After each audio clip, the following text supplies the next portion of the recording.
आई गई current affair का revision. आज का मोटिवेशन कोड है, सपने देखने वालों के लिए रात छोटी पड़ जाती है, जबकि सपना पूरा करने वालों के लिए दिन छोटा पड़ जाता है। आज की महत्वपूर्ण जो है संसद, स्टेडियम, नदी, राष्ट्रपति और एशियन खेल, इन सभी के बारे में सर ने आज इस क्लास में विस्तार पूर्वक बताया। इसलिए इस क्लास को ध्यान पूर्वक देखें और इसका अच्छी तरीके से 2 बार रिवीजन करें, जिससे आपको ये सभी फैक्ट अच्छी तरह से याद हो जाएंगे। आज का पहला क्वेश्चन है, वियना में सिंधु जल संधि के संबंध में स्थायी मध्यस्थता अदालत की बैठक हुई। वियना में सिंधु जल संधि के संबंध में स्थायी मध्यस्थता की अदालत की बैठक हुई। अब सिंधु जल संधि के बारे में जानते हैं। सिंधु जल संधि भारत और पाकिस्तान के बीच है, 1960 में हुई थी। इसकी अध्यक्षता वर्ल्ड बैंक ने इसकी मध्यस्थता की थी। वियना जो है वो ऑस्ट्रिया की राजधानी है। यहाँ ओपेक का हेडक्वार्टर भी वियना में स्थित है और यह डेन्यूब नदी के तट पर स्थित है।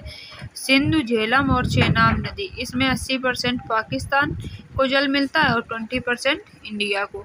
रावी, ब्यास और सतलज नदी जो है इसका 80% जल भारत के लिए है और 20% जल पाकिस्तान के लिए। यही सिंधु जल संधि है। इंटरनेशनल कोर्ट, इसका हेडक्वार्टर द हेग में स्थित है। झेलम को वेदों में वितित्सा कहा गया है। इस झेलम पर उरी परियोजना और किशनगंगा परियोजना स्थित है। चेनाब को वेदों में अस्कनी नदी कहा गया है। इस पर दुलहस्ती, सलाल और नगरीहार, रैटल और पकलडुम परियोजना स्थित है। रावी को वेदों में परसुनी कहा गया है। व्यास को वेदों में विपाशा नदी कहा गया है। चेनाब का उद्गम स्थल चंद्र और भागा नदी को मिलाकर चेनाब नदी बनती है। ये बाडालाचन दर्रा से निकलती है। सतलज भारत में सिपकिला दर्रा से प्रवेश करती है। सिपकिला दर्रा हिमाचल प्रदेश में स्थित है। सिंधु की सबसे बड़ी सहायक नदी चेनाब नदी है। ब्रह्मपुत्र नदी अरुणाचल प्रदेश से निकलती है। ऑक्सफोर्ड विश्वविद्यालय के अनुसार विलुप्ति के करीब रैफलेसिया जीनस का संबंध फूल से है। आज का दूसरा क्वेश्चन है, ऑक्सफोर्ड विश्वविद्यालय ने बताया है कि रैफलेसिया जीनस जो फूल है यह अब विलुप्ति की कगार पर आ गया है। कमल की नई किस्म का नाम है नमू 108। संसार का सबसे बड़ा पुष्प जो होता है वह है रैफलेसिया। ये विलुप्ति की कगार पर पहुंच चुका है। संसार का सबसे छोटा पुष्प जो है वो वुल्फिया है। रैफलेसिया से गंध आती है, इसलिए इसे लास फूल भी कहते हैं। इस फूल में 5 पंक्तियां होती हैं। फूल का नर जननांग जो होता है उसको एंडोसियम कहते हैं और फूल का मादा जननांग जो होता है उसको जिग्नोसियम कहा जाता है। अब हम करेंगे तीसरा क्वेश्चन। तीसरे क्वेश्चन है, विश्व राइनो दिवस। विश्व राइनो दिवस 22 सितंबर को मनाया जाता है। राइनो गैंडा को कहते हैं। राइनो की होती क्या है, इसकी सींगों की तस्करी होती है। सींगों की तस्करी रोकने के लिए WWF द्वारा यह दिवस मनाया जाता है, विश्व राइनो दिवस। इसकी शुरुआत 2010 से हुई थी। 22 सितंबर को वर्ल्ड रोज डे भी मनाया जाता है। ये इसलिए मनाया जाता है कैंसर पीड़ितों के लिए मानवीय व्यवहार करें। वर्ल्ड कैंसर डे 4 फरवरी को मनाया जाता है और कैंसर का जो अध्ययन होता है उसको ऑन्कोलॉजी कहते हैं। गैंडा की विश्व में कुल 5 प्रजातियां पाई जाती हैं। WWF जो है इसका फुल फॉर्म होता है वर्ल्ड वाइल्ड लाइफ फंड। इसकी स्थापना 1961 में हुई थी। इसके लोगों में पांडा है। WWF का हेडक्वार्टर ग्लैंड, स्विट्जरलैंड में स्थित है। अफ्रीकन गैंडा या ब्लैक गैंडों के संरक्षण के लिए विश्व बैंक ने वन्य जीव संरक्षण बांड कोष जारी किया है। एक सींग वाले गैंडों के लिए फेमस है काजीरंगा नेशनल पार्क। काजीरंगा असम में स्थित है। आज का चौथा क्वेश्चन है, Norman Borlaug field award 2023 Swati Nair को मिला। स्वाति नायर उड़ीसा की हैं। ये चावल की खेती में क्रांति लाने के लिए यह अवार्ड इनको दिया गया है। नॉर्मन बोरलॉग जो है ये विश्व में हरित क्रांति के जनक हैं, इसीलिए 40 वर्ष से कम आयु के वैज्ञानिकों को यह पुरस्कार दिया जाता है और इसमें $10,000 का पुरस्कार मिलता है। भारत में हरित क्रांति के जनक MS स्वामीनाथन को कहा जाता है। विश्व चावल अनुसंधान केंद्र मनीला, फिलीपींस में स्थित है।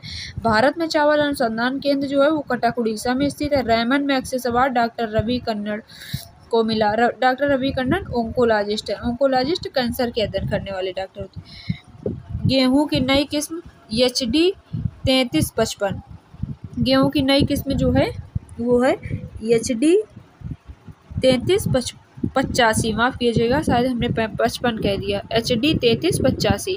हरित क्रांति शब्द विलियम गार्ड से संबंधित। हरित क्रांति जो शब्द है वो सबसे पहले विलियम गार्ड ने दिया था।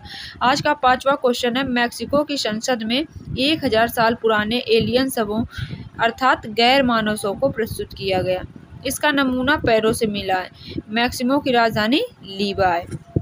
इसकी कार्बन डेटिंग में पता चला कि यह 1000 पुराना शरीर है, 1000 साल पुराना है। इसकी हड्डियाँ लंबी हैं। इसके पेट में 2 गांठ निकली, जिसको ये लोग बता रहे हैं कि उसके ये अंडे हैं। इसकी खोपड़ी लंबी है और इसकी 3 उंगलियां, इसलिए ये कह रहे हैं कि ये एलियन है, कोई इंसान नहीं है। कनाडा और USA के बीच की जो सीमा है वो 40 डिग्री अक्षांश है।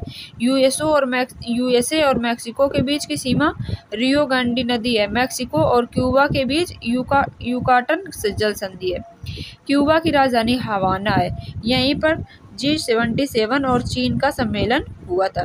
क्योंकि चीन G77 में शामिल नहीं है, इसीलिए G77 प्लस चीन देशों का सम्मेलन कहेंगे।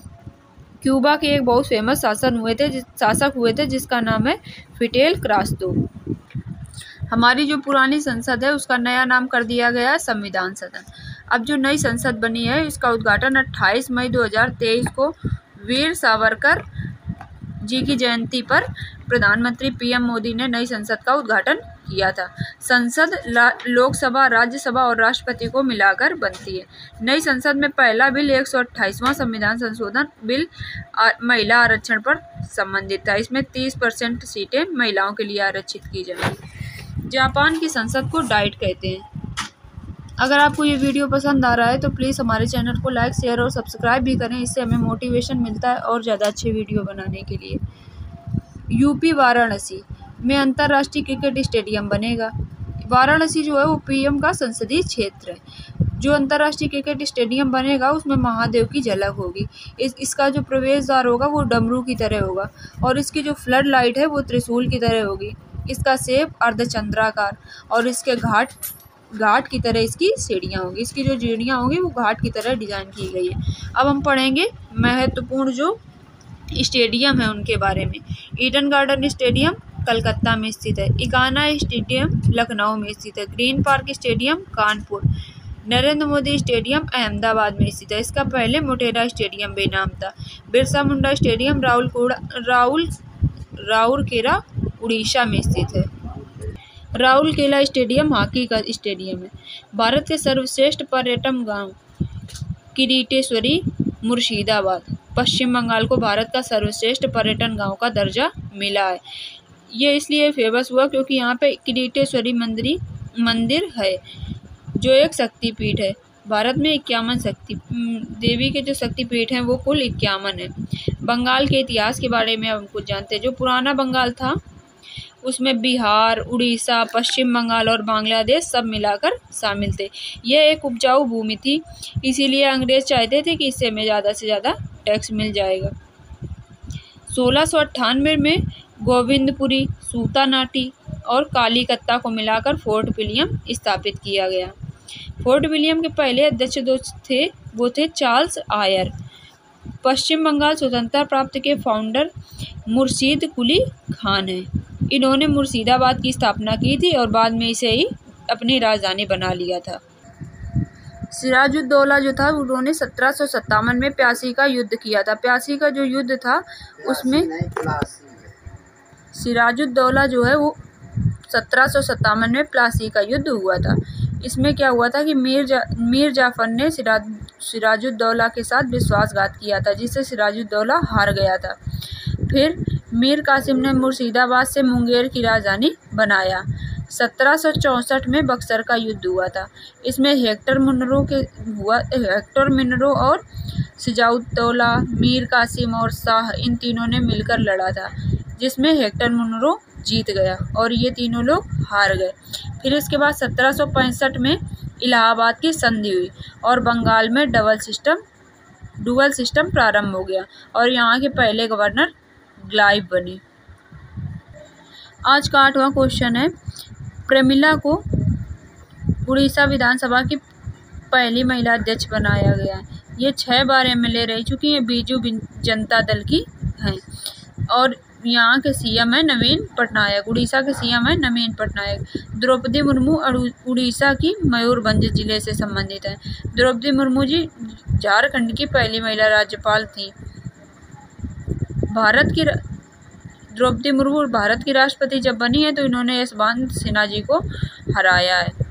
सूरीनाम का सर्वोच्च सम्मान इसका नाम है येलो अवार्ड, ये राष्ट्रपति साहिबा को मिला है। आर्टिकल 52 जो है वो राष्ट्रपति से संबंधित है। आर्टिकल 53 संघ की कार्यपालिका शक्ति। आर्टिकल 54 निर्वाचन विधि। 55 मैनर ऑफ इलेक्शन। 56 कार्यकाल। 57 री इलेक्शन। 58 योग्यता। 59 कंडीशन योग्यता और 59 में होगा शर्तें। 60 में शपथ। 61 में महाभियोग।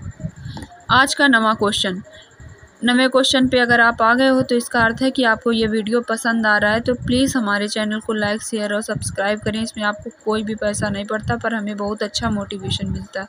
ICC player of the month का खिताब 3 बार जीतने वाले फर्स्ट पुरुष हैं। पहले पुरुष खिलाड़ी हैं बाबर आजम, ये पाकिस्तान से संबंधित हैं। ICC player of the month Babar Azam को मिला, ये पाकिस्तान के हैं। और महिला में अर्लीना किली को मिला। ICC वर्ल्ड कप पहला जो था वो 1975 में इंग्लैंड में हुआ था और वेस्ट इंडीज जीता था, और ये इसका क्रम 13वां है। अब की बार ये भारत में होगा। भारत 2 बार जीत चुका है, 1983 और 2013 में। इसका शुभंकर है क्रिस्टोवर्स, ब्रांड एस्टर है शाहरुख खान। गीत दिल जश्न बोले, और इसको गाया है प्रीतम ने। आज का 10वां क्वेश्चन है 19वां हांगजो एशियाई खेलों के उद्घाटन में भारतीय ध्वजवाहक लवलीना बोरगोहेन और हरमनप्रीत जी को बनाया गया है।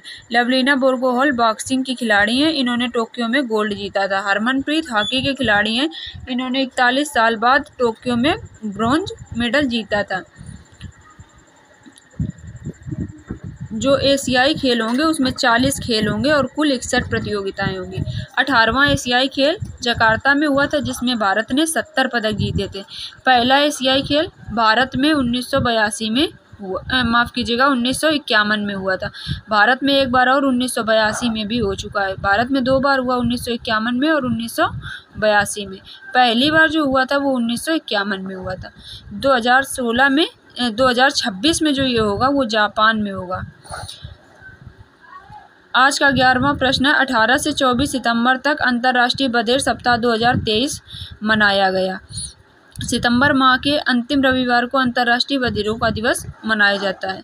कल जो क्वेश्चन हमने आपसे पूछा था उसका आंसर है नीति आयोग के CEO BBR सुब्रमण्यम को बनाया गया। आज के क्वेश्चन है खुफिया विभाग एकत्र करने के लिए AI आधारित ओरोन विमान किसने लॉन्च किया है। दूसरा क्वेश्चन है SBI के बारे में विस्तार से बताइए। इन दोनों क्वेश्चन के आंसर कमेंट में कीजिए और इसको ज़्यादा से ज़्यादा लाइक शेयर और सब्सक्राइब कीजिए। Thank you for watching.